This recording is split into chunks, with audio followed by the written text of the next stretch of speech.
Maybe I can make a short introduction of myself to start. So I'm Frédéric Letellier. I'm French, actually, and I live in Montreal for more than 20 years now. I started to work at the French Chamber of Commerce for 5 to 6 years, and then we started with my colleague Ian Jadis, who is now my business partner. We started Adexia in 2006. And I am based in Montreal, and Ian, since 2009, lives in Toronto. So Adexia has a foot in Montreal and a foot in Toronto. So for my part, I work mostly with the French part of French-speaking part of Canada, Quebec region, Quebec province, but we cover all Canada through our services.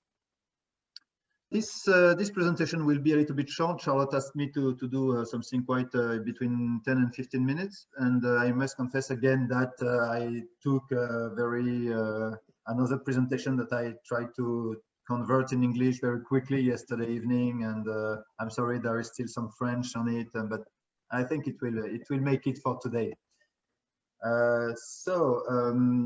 I don't know how much of Canada you know, but just a little bit of overview. So you can see there a map of Canada with, I'm going to take your screen off so you can see my screen. Okay. Map of Canada with from east to west, we cover the two oceans, Atlantic and Pacific, and Quebec is the green region on the right, then Ontario, north of Great Lakes, and then the rest of Canada and up to British Columbia on the west. In terms of population, Ontario is really the first province in terms of population with more than, well, it's 15 million inhabitants now. And second is Quebec with 8 to 9 million. So these two provinces represent a big part of economic activity, of population, and of GDP for the country.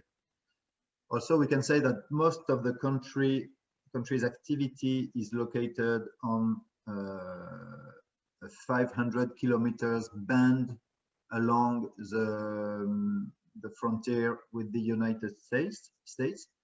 So most of the north part of the country is quite empty, and apart of exploitation of natural resources, there is not much activity in the north of the country. But I think that you are used to that kind of configuration with Sweden.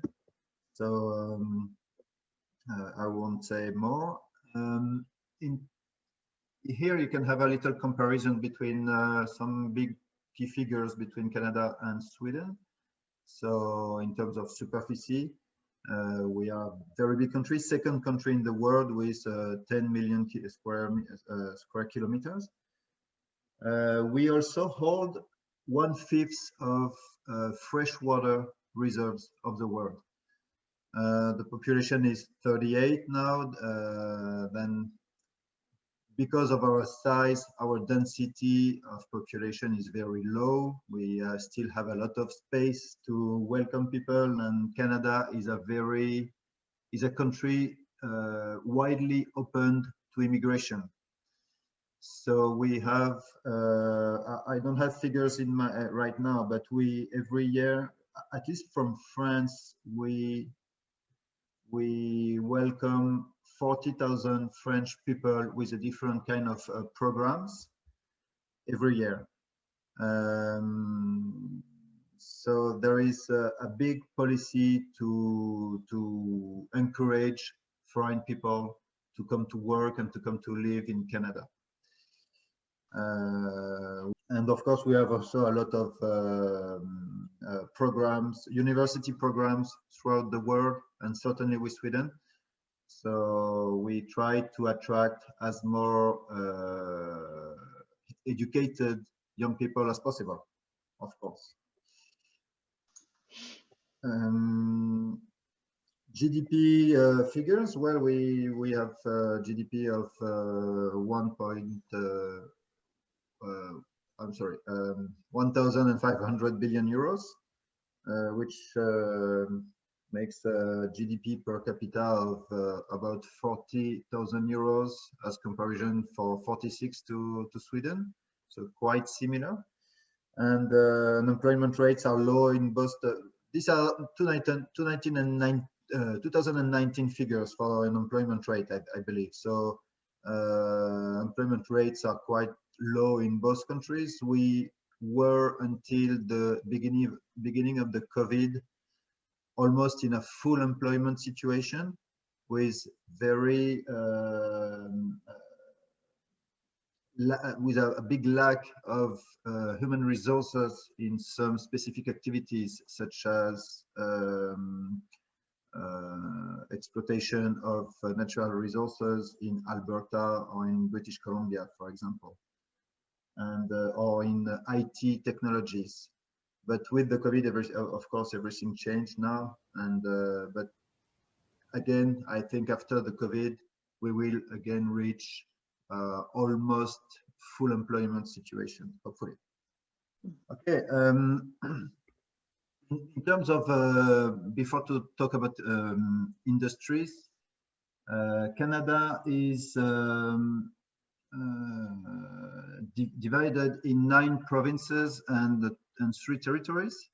So each province has a provincial government and a number of ministries that are from the provincial authorities, such as education, such as health, or natural resource development, for example. And the federal government has other ministry authorities, such as defense or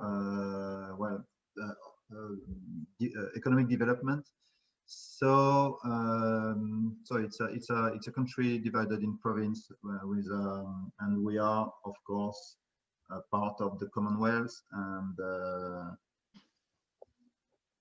And so in terms of industries, so Quebec and Ontario, I will try to do this fast, but Quebec and Ontario have a lot of industrial and I'm sorry, IT and technology, high-end technology industry in the province. When you go more in the center of the country, like Manitoba and Saskatchewan, you will mostly get agriculture and mining and natural resources exploitation. And when you go on the west, you will find a mix of agriculture, mining, forestry, and new technologies for the west coast in British Columbia. Of course, Alberta is well known in the world for its for its beef, first of all, and also for its exploitation of oil sands. And this is a short figure to show you how Ontario and Quebec, to show their relative weight in the Canadian economy. So Ontario is more than 1/3 of GDP, and Quebec is 20%, and both of them weight for more than 50, almost 60% of Canadian GDP. So just to say that if you want to start doing business in Canada, except if you are in a very specific sector, you should, of course, consider to start in Toronto or in Montreal. These are quick figures about trade between Sweden and Canada. Okay, this strange chart shows is just to show that the blue part is the North American part of Canadian imports. So of course, United States is a very big business partner of Canada. We have more trade with the US than we have with our own country in terms of value. And so United States counts for more than half of Canadian imports. and Mexico is, I'm sorry, China is second and Mexico third. And then you can see somewhere here is Sweden. I don't have the number, but Sweden appears on the chart here. This is FDI, so maybe it's not very relevant. I maybe won't take too much time on that. FDI stocks. Okay, a quick word on trade agreements. So there are two trade agreements that are interesting to consider. First of them is AECG. So this is the agreement between the EU and Canada, and this agreement started 2 years ago, I would say, and there is no more duty for 99% of products that are exchanged between the two regions.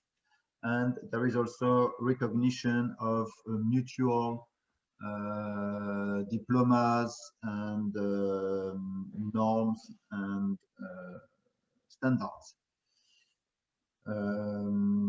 Also, what is important